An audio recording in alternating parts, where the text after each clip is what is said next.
Hello, in front of me I've got Honor 70. In this video I'll show you how to add passes to Google Wallet. In the beginning, let's enter Wallet,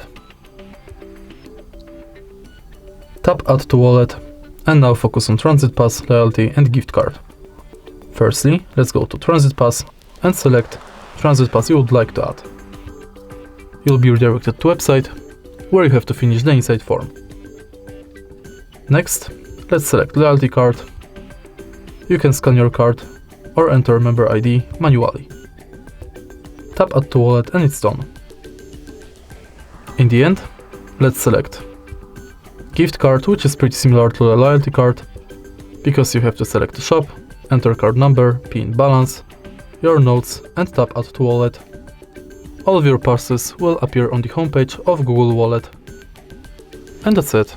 If you find this video helpful, please leave a like, comment and subscribe.